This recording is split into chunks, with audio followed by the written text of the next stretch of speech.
ये ठीक नहीं है देवा। चिल्लाओ मत इंस्पेक्टर, ये देवा की अदालत है और मेरी अदालत में अपराधियों को ऊंचा बोलने की इजाजत नहीं। अपने आप को लाल की छतरी से अलग कर ले, क्योंकि अब इस शहर में मैं लाल जैसे लोगों की साथ ही खत्म कर दूं। 5 बजे के बाद देवा की अदालत शुरू होती है। ओए! अपनी आंखें खोल और गौर से देख तू कहां और किसके सामने खड़ा है। यहाँ बात सिर्फ एक बार समझाई जाती है, बस। नमस्कार दोस्तों, फिल्मी टसन यूट्यूब चैनल पर आपका स्वागत है। दोस्तों, इस वीडियो में हम बात करेंगे सनी देओल और रवीना टंडन के अभिनय से सजी फिल्म जिद्दी के बारे में और जानेंगे फिल्म का बजट, बॉक्स ऑफिस कलेक्शन और फिल्म से जुड़े कुछ रोचक और अनसुने फैक्ट। तो दोस्तों, चैनल पर नए हैं तो सब्सक्राइब जरूर करें और बेल आइकन को दबाकर ऑल पर सेलेक्ट कर लें ताकि नए नए वीडियो की नोटिफिकेशन मिलती रहे। फिल्म जिद्दी एक एक्शन ड्रामा फिल्म है जिसे 11 अप्रैल 1997 को रिलीज किया गया था। फिल्म के निर्माता है NR पचीसिया और फिल्म को निर्देशित किया है गुड्डू धनोवा ने। इस फिल्म में अपनी अदाकारी का जादू बिखेरा है सनी देओल, रवीना टंडन, राज बब्बर, अनुपम खेर, आशीष विद्यार्थी, बीना बनर्जी, फरीदा जलाल, शरद सक्सेना, सचिन खेडेकर, ऋचा आहूजा, वीरेंद्र सक्सेना, शाहबाज खान, मुश्ताक खान, हरीश पटेल और दिनेश सिंघू ने। फिल्म के गीत लिखे हैं समीर ने तथा संगीत दिया है दिलीप सेन समीर सेन ने। फिल्म के एल्बम में टोटल 7 गाने हैं जिन्हें अपनी मधुर आवाज में गाया है कुमार सानू, उदित नारायण, हरिहरन, ललित सेन, अलका याग्निक, KS चित्रा और श्वेता शेट्टी ने। फिल्म को IMDb की ओर से 10 में से 5.9 की रेटिंग मिली हुई है और 62% गूगल यूजर ने पसंद किया है। दोस्तों, बात कर लेते हैं फिल्म के बजट और बॉक्स ऑफिस कलेक्शन के बारे में। फिल्म का बजट 7 करोड़ 50 लाख रुपए था और इस फिल्म ने भारत में 18 करोड़ 40 लाख का कारोबार किया था।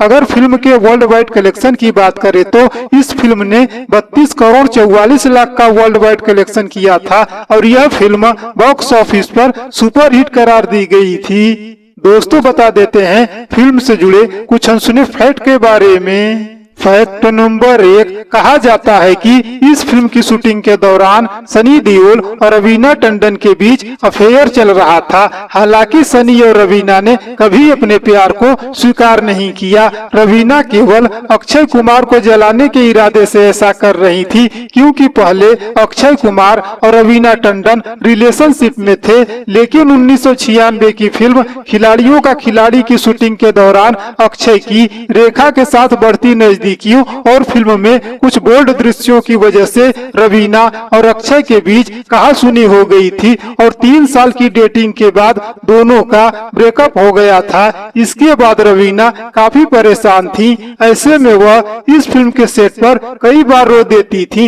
जब सनी ने रवीना को रोते हुए देखा तो उन्होंने इसके पीछे की वजह पूछ ली। सनी देओल के पूछने पर जब रवीना ने उन्हें वजह बताई तो सनी को इस बात का काफी बुरा लगा। उन्होंने इस बारे में अक्षय कुमार से बात की लेकिन दोनों के बीच बात नहीं जमी। ऐसे में दोनों के बीच रवीना की वजह से कोल्ड वार शुरू हो गया और काफी समय तक दोनों एक दूसरे से बात भी नहीं की। वही रवीना को लेकर सनी और अक्षय तक पहुँचे। इस विवाद में डिम्पल कपाड़िया की भी एंट्री हो गई। अक्षय और रवीना की तरह ही उस दौर में सनी देओल और डिम्पल कपाड़िया के अफेयर के चर्चे भी जोरों पर थे। काफी समय तक दोनों के अफेयर ने सुर्खियां बटोरी थी। वहीं जब जिद्दी के सेट पर रवीना और सनी की नजदीकियां बढ़ने लगी तो डिम्पल को यह रास नहीं आया। मीडिया रिपोर्ट्स के अनुसार जब डिम्पल को दोनों के करीब आने की खबर हुई तो वो खुद को रोक नहीं सकी और उन्होंने रवीना को थप्पड़ जड़ दिया। हालांकि इस बात की पुष्टि किसी ने नहीं की। रवीना की वजह से सनी और अक्षय के बीच पड़ी खटास को दूर करने में सबसे बड़ा हाथ ट्विंकल खन्ना का है। जब अक्षय कुमार ट्विंकल खन्ना से शादी के बंधन में बंधने वाले थे तो ट्विंकल खन्ना ने अपनी शादी का कार्ड सनी देओल को दे दिया और सनी शादी का हिस्सा भी बने। तब जाकर दोनों अभिनेताओं के बीच कड़वाहट खत्म हुई। फैक्ट नंबर 2, इस फिल्म की सफलता के बाद इस फिल्म का रीमेक साल 1998 में तमिल में धर्मा के नाम से बनाया गया था, जिसमें विजयकांत ने सनी देओल की भूमिका को दोहराया था और यह दूसरी बार था जब विजयकांत ने सनी देओल की किसी फिल्म का रीमेक किया था। जिद्दी से पहले विजयकांत ने सनी देओल की ब्लॉकबस्टर फिल्म घायल को भारतन के नाम से रीमेक किया था। साथ ही जिद्दी को साल 1998 में बांग्लादेश में शांतो केनो मस्तान के नाम से रीमेक किया गया था।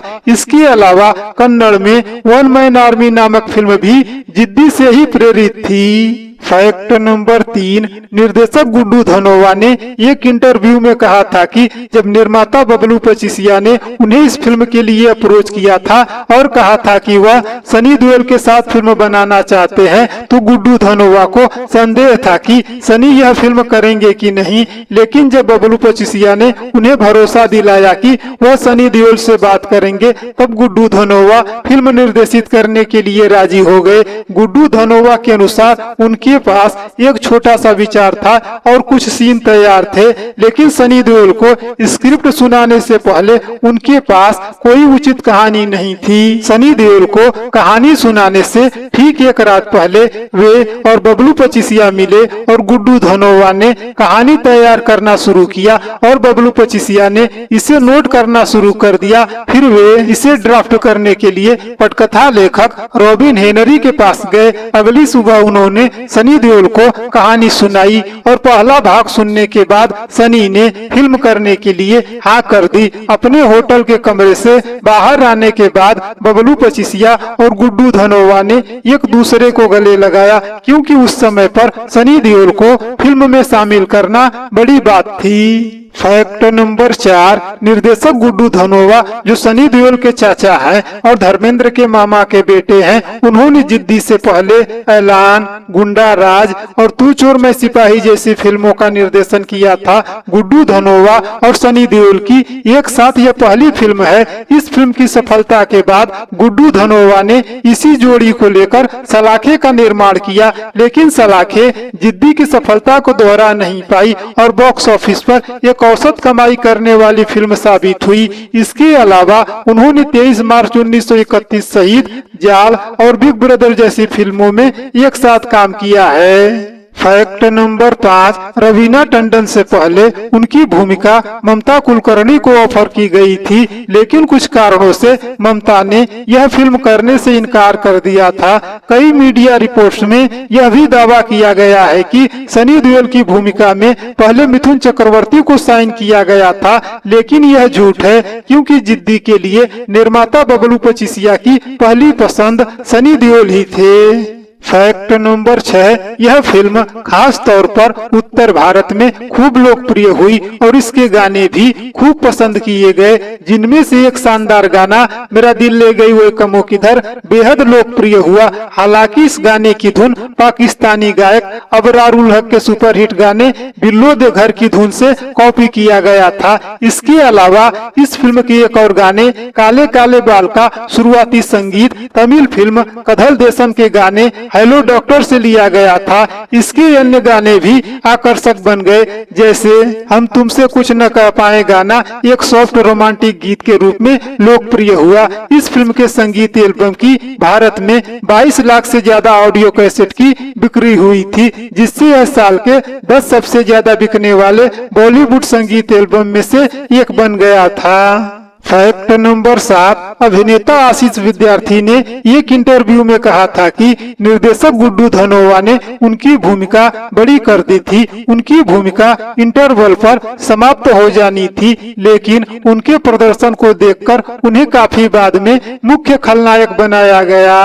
फैक्ट नंबर 8, मशहूर चरित्र अभिनेत्री दुलारी की यह आखिरी फिल्म है। हालांकि उनकी आखिरी रिलीज फिल्म यार मेरी जिंदगी है, जो साल 2008 में रिलीज हुई थी, जो एक विलंबित फिल्म थी जिसकी शुरुआत साल 1971 में हुई थी और 37 साल देर से रिलीज हुई थी। फैक्ट नंबर 9, सनी देओल और राज बब्बर की एक साथ यह दूसरी फिल्म है। इस फिल्म से पहले उन्होंने साल 1990 में आई फिल्म घायल में एक साथ काम किया था और राज बब्बर ने पहली बार सनी देओल की फिल्म में खलनायक की भूमिका निभाई थी। इसके बाद उन्होंने साल 2001 में आई फिल्म इंडियन में भी खलनायक की भूमिका निभाई। इसके अलावा दोनों कहर और जानी दुश्मन जैसी फिल्मों में भी एक साथ नजर आए थे।